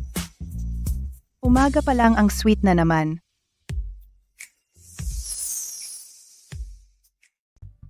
Song-song. Alam ni nanay na ayaw mo akong makita. Pero nanay, may sasabihin ako sa'yo. Wala tayong dapat pag-usapan. Song-song. Noong araw na iyon, masyado akong pabigla-bigla. Pero iyon ay dahil masyadong nag-aalala si nanay sa iyo. Ikaw ay mula sa aking katawan, na nahulog. Sa mundong ito, walang iba kundi si nanay ang mas nagmamalasakit sa iyo. Ang mas nagbibigay pansin sa iyo. Ang gusto lang ni nanay ay maging mas mabuti ang iyong buhay. Kung wala nang iba, uuwi na ako. Nagpasya ako na makipaghiwalay kay Tito Xiao. Pagkatapos, tayong dalawa na lang mag-ina. Magsisimulang muli. Sige? Naisip ko na, ang pamilyang iyon ay hindi karapat-dapat. Ngayong gabi, pwede ka bang umuwi sandali? Tulungan mo akong mag-empake ng mga gamit. At saka, pirmahan na natin ang kasunduan sa diborsyo. Talaga bang makikipaghiwalay ka? Ako, ayaw ko nang lokohin ang sarili ko. Sige, uuwi ako mamayang gabi. Hindi ko alam kung si Ginoong Gu ngayong gabi ay may oras. Sasamahan akong umuwi. Pasok.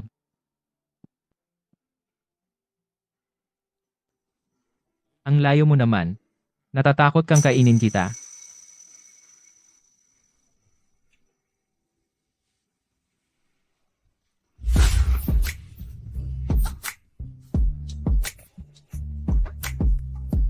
Ginoong Gu, ito ay opisina. Ano naman sa opisina?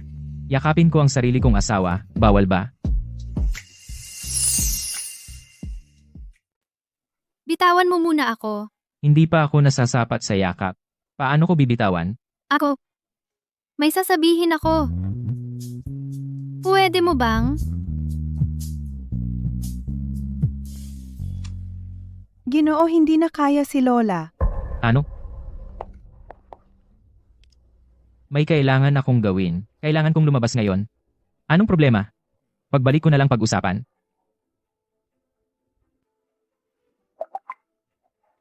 Ang sikat na aktres na si Ye Yeonhae. Nasugatan sa set ng pelikula. Ang kanyang kailangan. Si Miss Ye ba? Tita. Matagal na tayong hindi nagkita. Sino ang nagsabi, hindi na kaya si Lola? Namiss lang kita, halika. Halika. Umupo ka. Nandito ka na. Umupo ka na. Makipagkwentuhan ka kay Ye Yunhe. Kuya Yunjao. Ang hirap ng buhay ko, anak. Sa natitira kong buhay, gusto ko lang makita na magkaanak ka. Magkaroon ka ng isang matabang apo. Kung hindi, hindi ako mapapanatag sa huling sandali. Ma. Sabi mo may gusto ka na. Hindi mo ako pinapakialaman. Ilang taon na, hindi mo dinala. Ang manugang mo para makita ako. Sabi mo nasaan? Napangasawa ko na siya. Nag-asawa na ako. Ano? Nanay, malapit na ako. Inihanda ko na ang kasunduan sa diborsyo. Song-song alam mo naman, nanay, hindi ka lolokohin, di ba? Tayo bilang isang pamilya at ang kapatid mong lalaki na hindi pa isinisilang, maaari tayong lumipat ng lugar magsimulang muli. Nanay, anong sinabi mo? Anong pamilya? Hindi ka ba makikipaghiwalay kay Xiao Zhengqin? Si nanay ay gusto ka lang pauwiin. para mag-usap tayo ng maayos.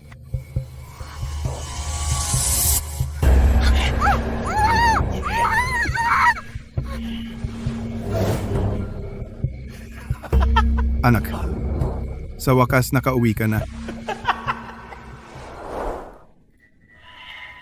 Munting kuneho, maging masunurin. Buksan ang pinto. Bilisan mo, buksan mo. Papasok ako.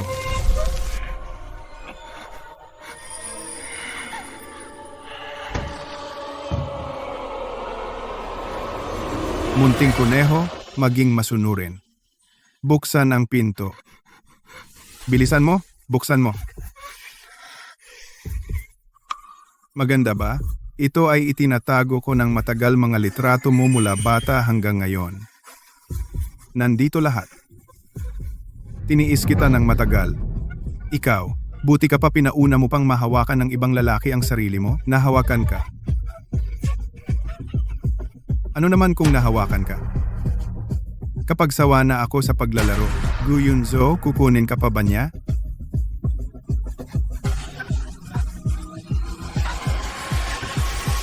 Jenkin, nasaan si Song Song? Hindi ba sinabi niyang babalik para kumuha ng gamit at aalis agad? Bakit hindi pa lumalabas?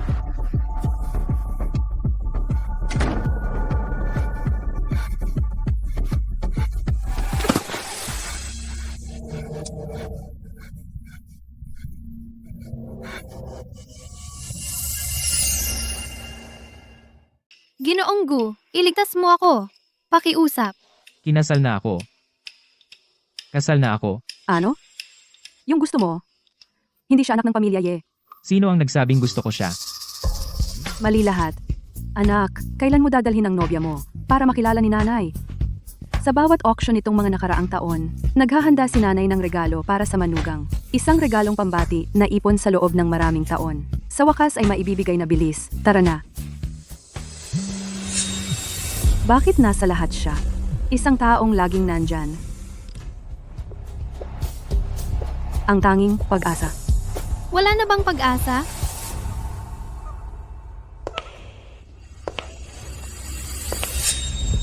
Sino ang nagpapahintulot sa'yo? Galawin ang cellphone ko. Tiningnan ko lang naman. Ba't ka nagagalit? Huwebes.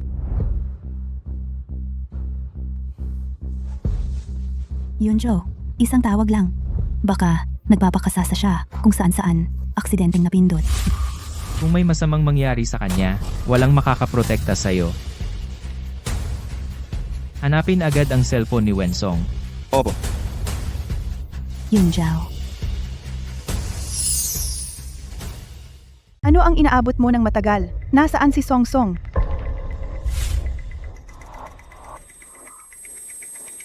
Palagi niya akong ginagambala. Noong huling naligo ako, nakita kong hinawakan niya ang aking panty. At noong gusto ko nang matulog, pumasok siya sa kwarto ko. Nanay, bakit hindi mo pa rin ako pinaniniwalaan? Ako ang tunay mong anak. Song Song. Song Song. Song Song, nasaan ka? Song Song? Huwag kang matakot, Song Song. Nandito na si nanay. Nandito na si nanay. Huwag kang matakot. Nanay!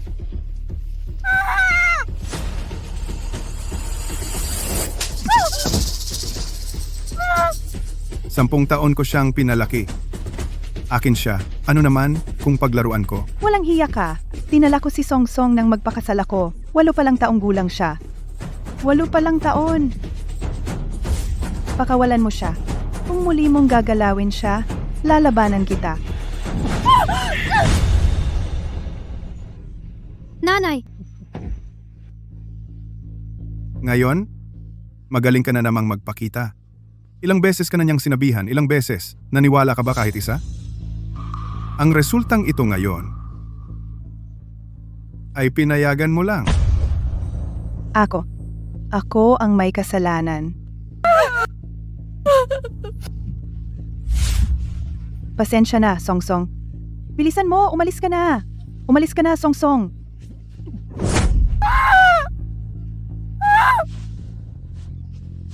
Nanay! Nanay, Nanay! huwag mo nang sayangin ang lakas mo.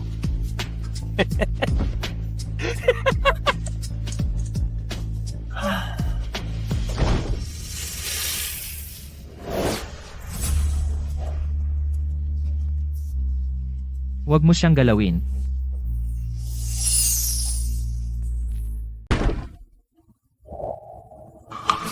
Huwag mo siyang galawin.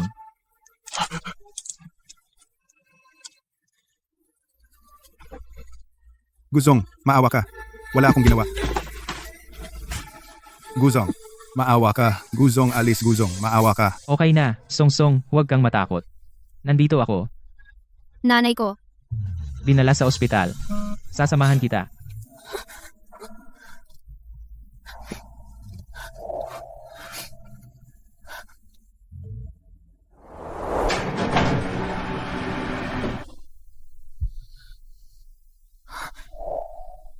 Kamag-anak ng pasyente. Naligtas ang buhay ng nanay. Pero ang sanggol, hindi na iligtas. Song, pasensya na. Pasensya na sa iyo, anak. Song. Ikaw, gusto mo bang puntahan? Hindi ko alam. Paano ko haharapin siya? Huwag mo muna siyang harapin. Nag-ayos na ako ng team ng mga espesyalista. May pinakamahusay na kagamitang medikal. Huwag kang mag-alala.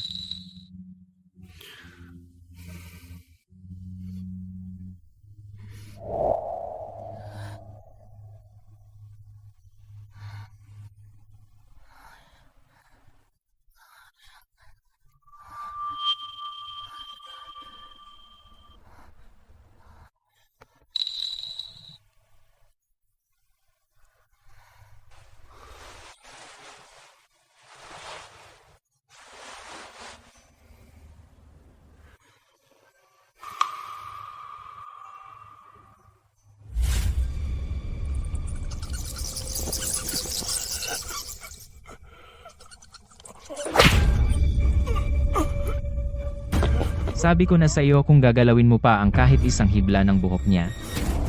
Mamamatay ka. Guzong, Kung magpapatuloy ito, ang tao. Guzong, mali ako. Guzong, malamang magigising na si Madam. Kung magising siya at hindi kanya makita, matatakot siya.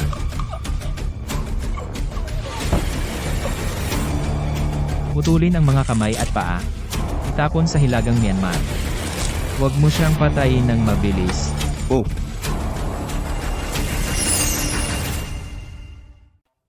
Kung hindi mo ibabalik ang manugang mo, para makita ako, hindi ba ako pupunta para makita siya? Lola, Meow, bakit ka nandito? Nagkaproblema si Song. Ano, may nangyari sa apo kong inaanak?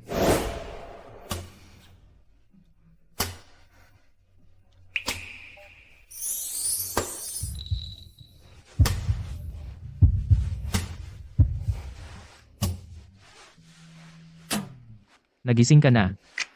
hindi pa. Ano ang iniiwasan mo? Masasanay ka kapag madalas mong makita. Ako, Huwag gumalaw. Hayaan mo akong yakapin ka saglit. Mr. Gu.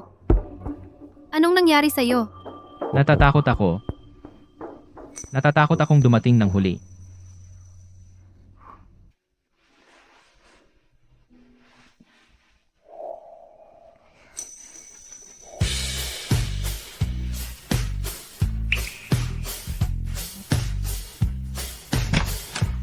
Song, Okay ka lang ba? Lola, Tawagin mo siyang nanay. Ito. ikaw itong pasaway na bata. Paano mo ginagalaw ang apo ko? Nang hahawakan ka diyan. Sandali, Ang manugang mong babae na lagi mong inaasam. Bakit hindi mo na kinikilala? Song, totoo, ang sinasabi niya. Oh. Katiwala, bilisan mo, at kunin ang lahat ng mga ito na inihanda para sa aking manugang na babae, bahay at kotse, mga alahas, at sa mga nakaraang taon na naipon mula sa mga auction, kunin ninyo lahat. siya po. Ito ang pamana ng aming pamilya Gu, ipinasa sa akin ng lola ni Yunjo. Ngayon ipinapasa ko sa iyo. napakamahal nito. Hindi ko kayang tanggapin. Kung ibinigay ni nanay, tanggapin mo ikaw ay napakahirap niyang hinintay na manugang na babae. Song, si Yunjo ay medyo matanda na medyo malamig ang ugali, pero marunong siyang mag-alaga. Huwag mo sana siyang ibasura. Ang aming pamilya, Gu, kung ang isang lalaki ay iniwan ng asawa na lalaki, sa hinaharap ay hindi makakapasok sa libingan ng pamilya Gu. Lola Gu? Si Yunjao ay mabait sa akin. Bakit tinatawag mo pa akong lola? Nanay, Nanay, si Song Song ay nabigla lang kailangan magpahinga. Narinig ko kay Meow Meow. Alam ko. Mula ngayon, ikaw ay miyembro ng pamilya Gu sinuman ang mang-api sa iyo sa hinaharap si nanay ang susuporta sa iyo. At ako rin Song Song, miss na kita. Sige. Alam kong walang nangyari kay Song Song kaya payapa na ang loob ko. Magpahinga na kayong dalawa. Aalis na kami. Hindi naman. Hindi pa ako nakakausap kay Song Song.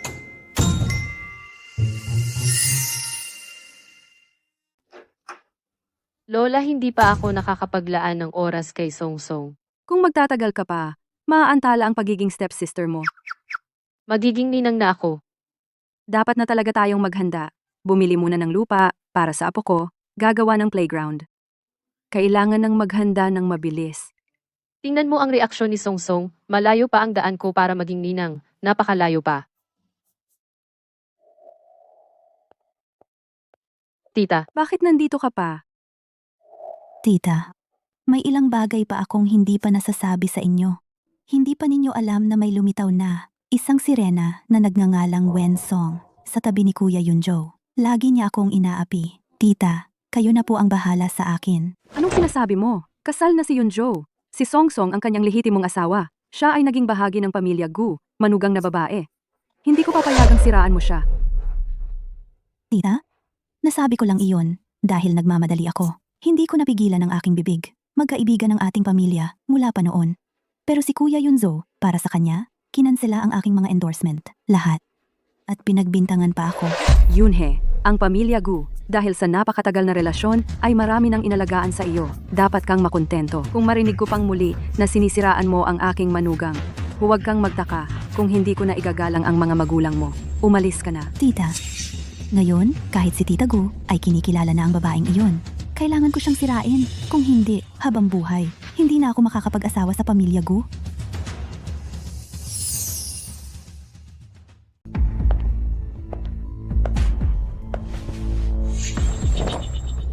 Miss Ye, anong bagay ang ikaw mismo ang magsabi?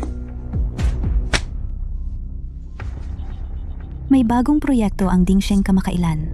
Kailangan nila ng supplier na makakausap. Mag-isip ka ng paraan para makuha ang kontratang ito. Pagkatapos, makipag-ugnayan sa kanya.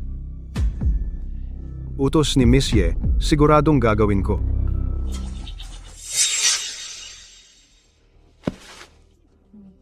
Magagamit mo ito. Naiintindihan ko. Wen Song, hintaying makita ni Gu Yunso ng personal na niloko ka, tingnan natin kung gusto ka pa niya. Madam, team leader, tulad ng dati, Wen Song, na lang tawagin mo. At sige. Ito ang para sa bagong proyekto ng Dingsheng, na kontrata ng supplier. Nilinaw ng kabilang partido na, baguhan ng mamamahala. Interesado ka ba? sige, team leader, ako nang bahala. Sige, bahala ka na. Ang kliyente ay nangangailangan na magkita ngayong gabi para pag-usapan ng detalyado. Mamaya ay sesend ko sa iyo ang address.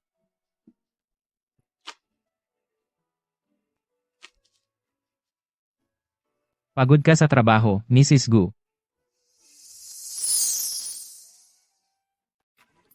Ma'am Gu, salamat sa trabaho. Bumalik ka na. Sige, babalikan kita mamaya.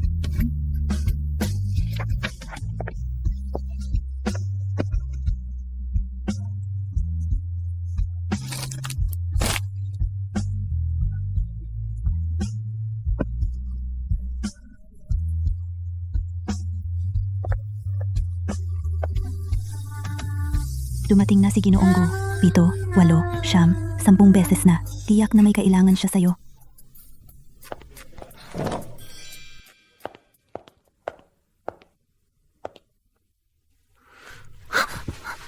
Ginonggo, wala ka bang kailangan? Na-miss lang kita. May gathering ng mga kaibigan mamayang gabi. Samahan mo ako. Ngayong gabi ba? Pero may trabaho pa ako. Pwede ba? Sa susunod na lang. Kung wala kang oras, huwag na tayong pumunta. Gusto lang kitang ipagmalaki. Sa akin, hindi mo kailangang pilitin ang sarili mo. Alas 10. Uuwi ako bago mag alas 10. Ang curfew natin ay alas 10. Kailan pa tayo nagkaroon ng curfew? Anong problema? Uuwi rin ako ng maaga.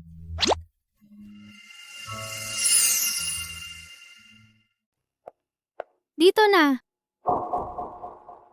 O kaya, sabihin na natin kay Mr. Gu.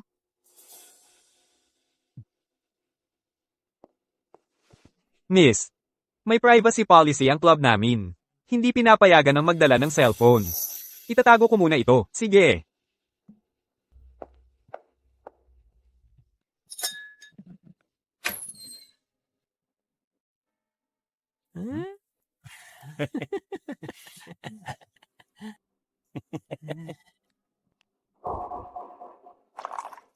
Miss Wen, tara. Tara. Dito ka umupo. Ikaw na lang ang hinihintay namin.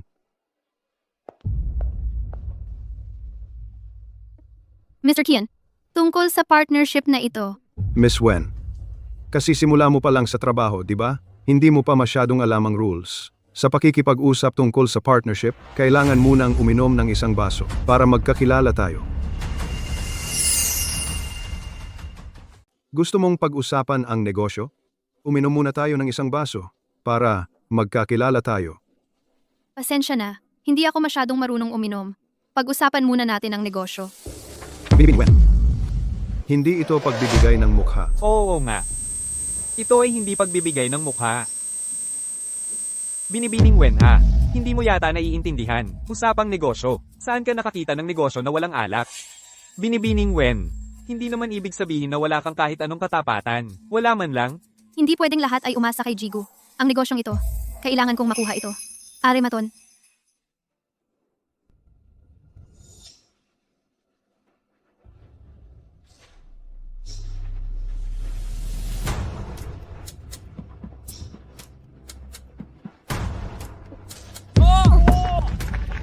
Binibining Wen, ang galing mong uminom. G, Kian, ngayon pwede na bang magsimula? Pag-usapan na ang negosyo? Bakit nagmamadali? Uminom pa ng isang baso. Pupunta ako sa banyo. Gusto mo pang tumakas? Anong gusto mong gawin? Bitawan mo ako. Anong balak mo? Magandang dilag. Kung may sisihin, sisihin mo ang sarili mo dahil ginalit mo ang taong hindi mo dapat ginalit. Ngayong gabi, manatili ka rito. Samahan mo kaming mabuti. Makipaglaro sa amin. Saklolo. Magandang dilag. Saan ka tatakbo? Tulong. Tahimik lang. Ngayon, si Jigo ay nasa club din.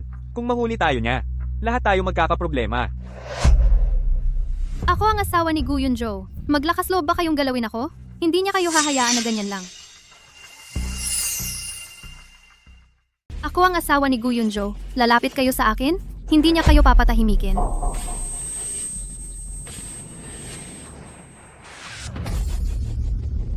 Ikaw ang asawa ni Amo Gu?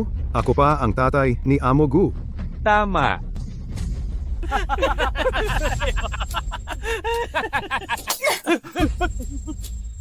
Huwag kang lumapit.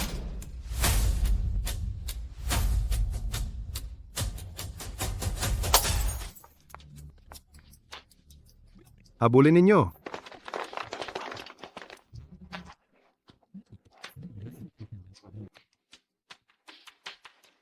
Kuya Joe, bakit parang wala ka sa sarili mo? Bihira tayong magkita. Bakit kayo nagtitipon? Hindi man lang ako inimbita? Kuya Yunjo. Malinaw na ang sinabi ko. Ye Yunhe. Hindi pa kita sinisingil sa dati. Mag-ingat ka sa susunod. Sino ba ang hindi nakakaalam? Si Kuya Joe ay may asawa na, ang anak ng pamilya Ye. Ito ay pagiging third party. Dahil lahat kay Wensong, pagkatapos ng gabing ito, ano pa ang gagamitin mo para makipag-agawan sa akin? Uunahan ko na kayo. Sa susunod na lang, Anong oras na ba ito? Ang aga mo umalis. may alaga akong kuneho sa bahay. Kailangan ng alaga. Iba na talaga kapag may asawa na. Ang ating Kuya Joe ay takot sa asawa. Kailan ba magkakaroon ng pagkakataon na ilabas ang misis mo para makilala namin siya? Sa susunod na, Saklolo! Mumo.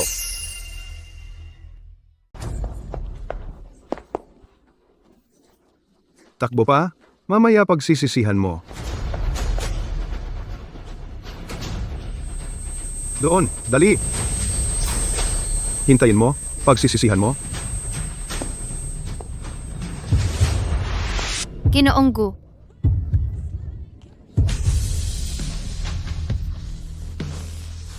Gu. Ginoong Gu? Ako, hindi ko alam. Si Miss Wen ay sa iyo. Ginoong Gu. Maawa ka sa akin, Ginoong Gu. Ginoong Gu. Nakatakas na naman siya.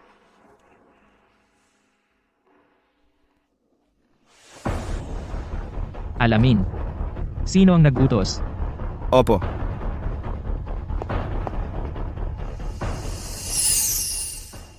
Ginoong Gu, ang misis mo ay may malakas na pampaganya sa sex. Walang lunas ang gamot na ito. Kailangan lang. Naintindihan ko. Lumabas ka na.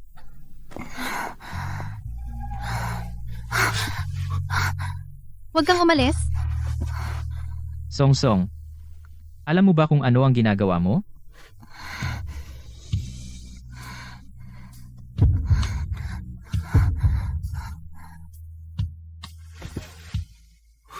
Sabihin mo sa akin, sino ako? Mahal.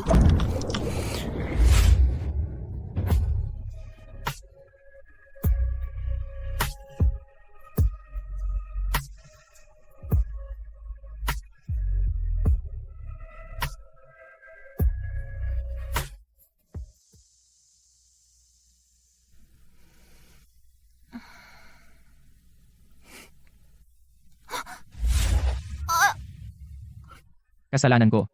Sa susunod, dahan-dahan lang. Kagabi, nadroga ako. Hindi sinasadya. Pwede kong ituring na walang nangyari. Kakasex mo lang sa akin. Ngayon, ayaw mo nang umamin? Hindi naman. Ang ibig kong sabihin, Bilang iyong legal na asawa, gampanan ang tungkulin ng mag-asawa, natural lang. dahil nangyari na ang ganitong uri ng relasyon? Ikaw? May gusto ka bang iba?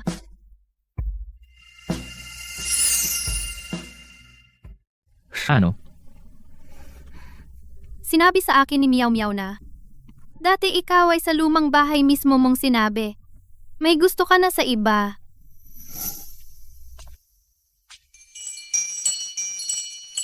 Dali, magdasal ka na. Nanay? Hindi na kailangan magdasal. May gusto na ako sa iba. Noong panahong iyon si Song Song ay 8 taong gulang pa lamang. Kung sasabihin ko sa kanya ngayon, na noong panahong iyon ay may gusto na ako sa kanya, kaya ba niyang tanggapin ito? Ang taong gusto mo ay sino? Sa totoo lang, Ginoong Gu, tapos na ang pagsusuri. Nalaman na kung sino ang nag-utos na maglagay ng gamot sa asawa. saglit lang. May kailangan akong asikasuhin.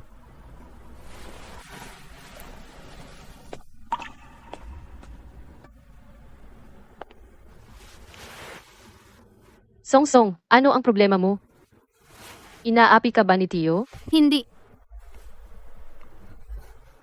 Meow Meow. Para bang nanahulog ako sa loob kay Ginoong Gu. Meow Meow. Para bang ako ay nahulog ng loob kay Gu. Akala ko may seryoso. Natakot ako. Buti hindi ako mawalan ng pagkakataon maging ninang. Anong ninang? Ay wala Song Song. Ikaw at si Tito ay kasal, na siya ay sa iyo na. Natural lang na mahalin mo siya. Ano bang dapat ipag-alala? Pero may mahal siyang iba. Ako ay isang pansamantala lang. Dapat kong panindigan ang aking tungkulin. Sa totoo lang. Noong una, akala ko rin si Tito ay may gusto kay Ye Yunhe. Pero pagkatapos, napansin ko. Hindi man lang siya tinitignan ni Tito. Sikat na aktres na si Ye Yanhei dahil sa pagbili ng ilegal na gamot. At pagkuha ng tao na manakit at iba pang kasalanan, ay inaresto na ng pulis at dinadala sa kustodiya. Alam ko na sigurado siya ang nanakit sa iyo. Ngayon, si Ye Yun-hye ay tapos na ang career niya. Teka, si Tito ay naghihiganti para sa iyo. At si Tito ay sa iyo, ay napakainit at maalalahanin. Song-song, baka si Tito ang taong gusto niya, ay ikaw pala. Paano naman? Ako. Tinanong ko siya. Hindi siya umamin. Kung hindi ikaw ang gusto ni Tito, sino pa kaya? Tito, wala bang safe o kahon na bawal hawakan ng iba?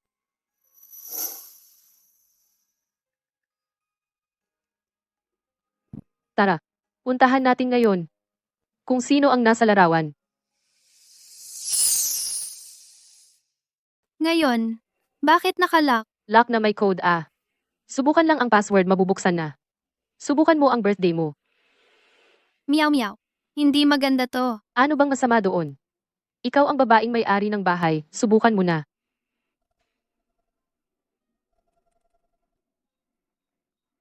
Mali ang password. Hindi kaya. Talaga bang hindi ikaw? Hindi dapat ganito. Si. Hindi pwede. Subukan mo naman iba. Anniversary ng kasal. Ay, subukan lang ito sa huling beses. Kung hindi, hindi na natin ito titingnan. Masamang Tito. Si. Huling beses. Oo.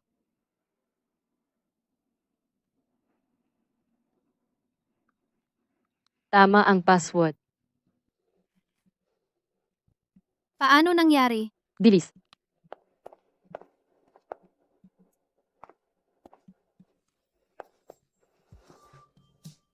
Hindi ba ito ang araw ng 18 mong kaarawan? Dahil malapit na ang college entrance exam. Pumunta tayo sa templo para sambahin si Wen Chang Dijun. Narinig ko sinabi ni Tito na may gusto siyang tao sa araw ding iyon. Hindi kaya ang taong gusto ni Mr. Gu? Ay ako. Maganda ba?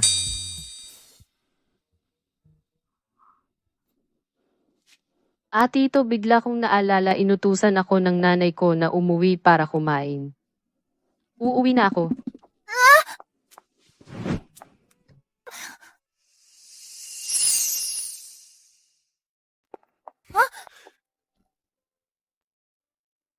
Ano ba ang iniisip mo buong araw? Ako? Nagtataka lang naman ako. Song-song, Ano? ikaw, wala ka bang gustong itanong sa akin? Kaya, ang taong gusto mo? Ako pala, tama ba? Naalala mo pa ba ito? Ito yung nawala ko dati. Paano ito napunta sa'yo? 3 taon na ang nakalipas. Sumama ka kay Gumiao sa templo, at iniwan mo ito doon. Hindi mo man lang pinaibalik sa akin si Meow Meow? Maghintay, para mahuli ang liebre. Kaya, kapumayag na pakasalan ako? Song-song, ang taong gusto ko, ay ikaw palagi. At ikaw lang. Kaya, hindi pumayag, kundi sobrang gusto.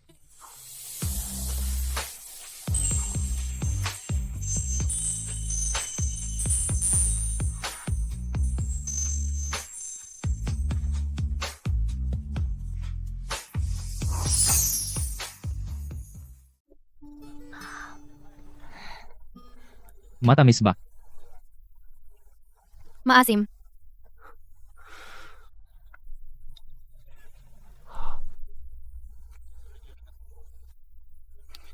Hindi ba matamis?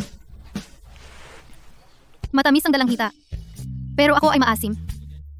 Sa loob ng mahabang panahon, akala ko na si Ye Yun-hye ang gusto mo. Dahil naayos na ang lahat ng hindi pagkakaunawaan. Kaya, Mrs. Gu, di ba dapat kitang hinga ng opisyal na titulo? Pero hindi ba tayo nagparehistro na?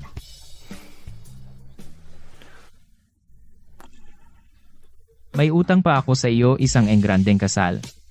Gagawin kong ang Jiangcheng lahat ng tao ay malaman. Na ikaw, Wensong, ay ako, Gu Yunzo, ang lehitimong asawang itinatangi ko. Sa ganitong paraan, Walang sino mang mag-aakala na may iba akong gusto. Ngayon, hayaan mo akong tikman. Kung maasim pa ba. Bumalik tayo sa kwarto at tikman ng mabuti. Pambihirang balita, nakakulong at iniimbestigahan. Ang dating sikat na aktres na si Yeon Hae ay tumakas mula sa detention facility. Madam, ito si Jigo. Espesyal na ginawang gown para sa inyo. Maging ang disenyo ay personal na iginuhit ni Jigo. Bawat hakbang ay binantayan ng ina ni Jigo ng personal.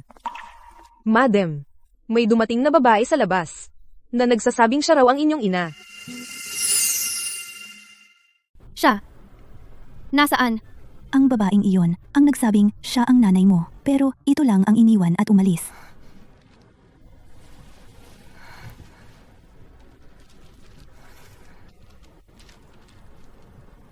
Song, si Mommy.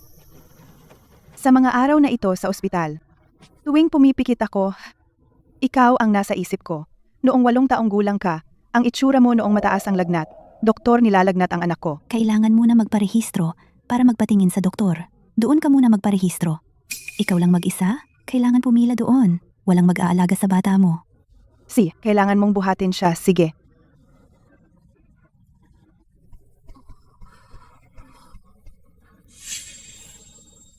Mommy, pasensya na.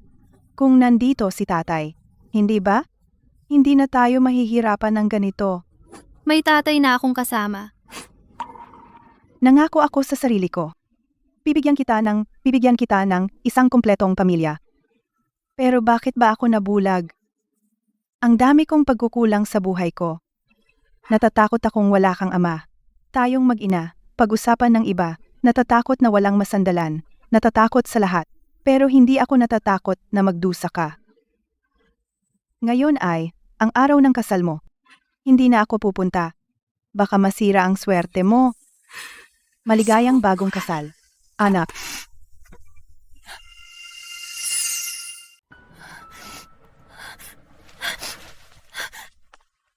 Nanay,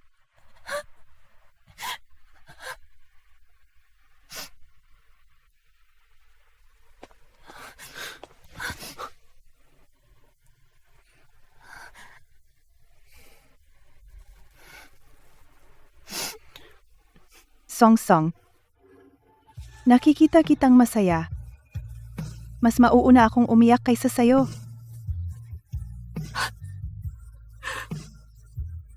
Manong, tara na.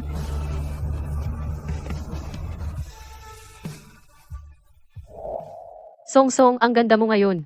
Huwag na nating banggitin si Bayaw. Pati ako ay natulala sa ganda mo. Mamaya, dalhin mo ang bouquet. Nasaan ang bouquet? Tiyak na naiwan sa kotse. Kukunin ko. Hintayin mo lang ako. Oo. ngayon ang kasal ko, nanay. Pupunta ka ba para makita ako? Bumalik na.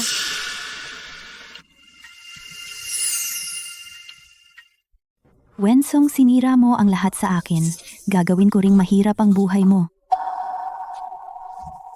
Yunye, bakit ka nandito? Anong karapatan mo? Bakit ikaw ang makakapangasawa sa kanya? Ang dapat na nasa tabi niya, ako lang. Papatayin kita.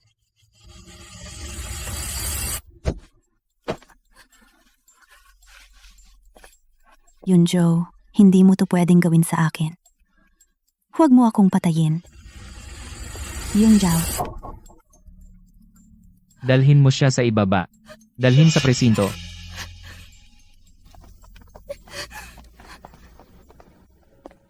Song, kumusta ka? Hindi niya ako nasaktan. Bakit mo tinanggap ang saksak para sa akin? Wala ka bang paki sa buhay mo? Okay lang ako, anak. Song, buong buhay ko, duwag lang ako. Ngayon, sa wakas, naprotektahan kita.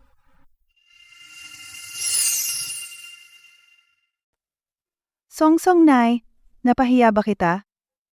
Di ba? Nay, nagalit ka ba sa akin? Huwag kang umiyak. Bawal umiyak ang nobya ngayon. Alis na ako. Nay, hindi ba sinabi mong protektahan mo ako? Iiwan mo pa ba ako? Saan ka pupunta? Siya, Hindi ako aalis. Hindi na aalis si nanay. Nay!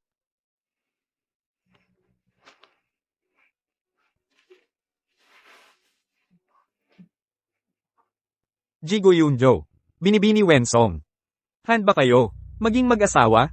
Magmahalan ng buong puso, hanggang sa walang hanggan? Nobyo. Ngayon. Pwede mong halikan ang magandang nobya mo. Sa wakas, nakuha ko na ang aking munting kuneho.